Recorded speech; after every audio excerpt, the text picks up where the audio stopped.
I do want to refresh our viewers' memories. In 2022, you did run in the Georgia Senate race, and you're credited as one of the reasons that it actually got sent to the runoff.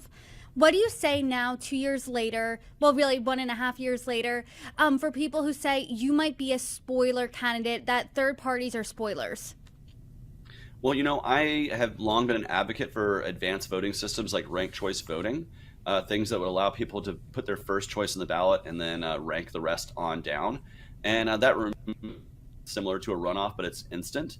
And the race wasn't spoiled. The person who was leading on election night ended up winning the runoff in my race. But people got to have their say, their first choice put down there. And over 80,000 people, 81,000 people selected me as their first choice.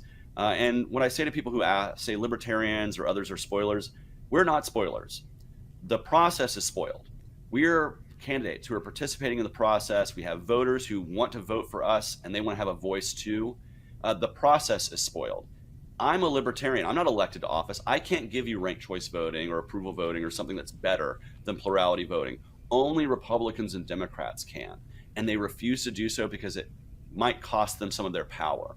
And so their truth is that the Republicans and Democrats care more about their power than your voice, your vote, and the process not being spoiled.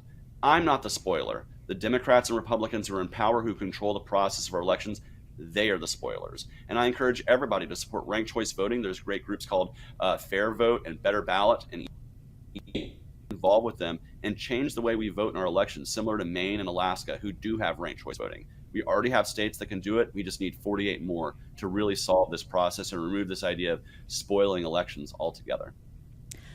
To your point, then, do you think that this process will ever not be spoiled? Because in the 2020 election, the Libertarian candidate won less than 2% of the vote. So do you think there's going to be a time that the Libertarian Party will be more competitive, opposed to just being seen by many as a thorn in the major other party sides? Absolutely. And that's actually one of the purposes of my campaign, is to build the foundation that can grow our party. I have 4 metrics of victory beyond outright winning the White House. Winning the White House would be a huge victory, but I think it's one that is less likely than the other 4 metrics that I have, which is how many states can we earn ballot access so it's easier for candidates to run, so we have more candidates running and familiarizing people with libertarianism. How many states can we get major party status like we do in Iowa to get earned media attention and increased visibility? How many states can we find electable, winnable libertarians at the local level and use this presidential campaign to push them across the finish line to victory? And then my most important goal is I want to double our party's membership this year with this campaign and hold it for we always fail at. We always have a growth in membership during presidential elections and it falls off. Well, my work does not end in November. It actually begins, because I'll spend the next 4 years making sure that all those voters excited about this campaign can get connected to the Libertarian Party at the local level, stay plugged in, and so whoever is our nominee in 2028 has a better foundation to build upon. And I really want to do that by activating Gen Z voters, because in 15 years, they will be the largest voting bloc. So it's important for us to invest in them now, so in 10 to 15 years, as they rise, so does the Libertarian Party. And so that's a huge part of running to begin with, because I do want us to have more impact across the country than just being a quote unquote spoiler. I want us to start winning elections both at the state and federal level, so we can really be a voice in the conversation beyond just the election season and really throughout the terms of Congress, the Senate, and hopefully one day the White House.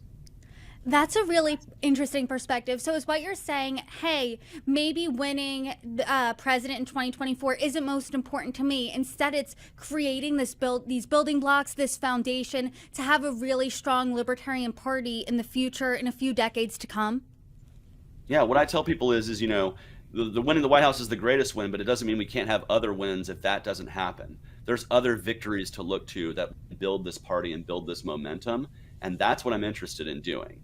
And so where do I place my focus? It's on those victory points, because those are the easiest to attain and really build upon. But naturally, I would love to be taking the oath of office January 20th, 2025, and immediately start scaling back the abuses of the government on people's lives. Pardoning Julian Assange and Edward Snowden and some others instantly, right? That would be great. But short of that, I want to build for the Libertarian Party in the long run, so we can actually be a competitor in the marketplace of political ideas through the 21st century and beyond. A big name in this 2024 election cycle has been Robert F. Kennedy Jr. He floated the possibility of running as a Libertarian candidate. What do you make of that? Yeah, I don't think he's going to do it because honestly, I don't think he wants to be embarrassed by not getting our nomination at the convention. He frankly has many unlibertarian positions, and we've nominated two-party outcasts in the past, people like Bob Barr and some others, and they really never took or they failed to launch even. And I think that's what's going to happen if he tries to come to our convention because there are so many positions he holds, even with the last name of Kennedy, even with all the money. I think enough delegates would say, hey, we can't have somebody who said he would sign a control bill. We are rooted in the idea of the Second Amendment. We can't have somebody who said we should unconditionally support Israel because we are an anti-interventionist, pro-peace foreign policy. Throw the Kochs in jail because they don't support his climate change agenda, because frankly, we support free speech and we support people's right to their own property. So I think there are so many issues where he is just diametrically opposed to our policy prescription. Now, I'll say this. I'm glad, if he wants to run, that's good. And I'm sure there are people who support him who will vote for a libertarian because they hold those positions he holds. And I think, it's good to have 5, 10, 15, people in a race. I think it's what happens in most other nations with regards to their political parties. And so, and I think right now he's learning the hard way how difficult ballot access is across the country if you're not a Republican or a Democrat. So regardless of how November goes, I hope Robert Kennedy can join the Libertarian Party in fighting for free and fair ballot access across the party and every other political party out there.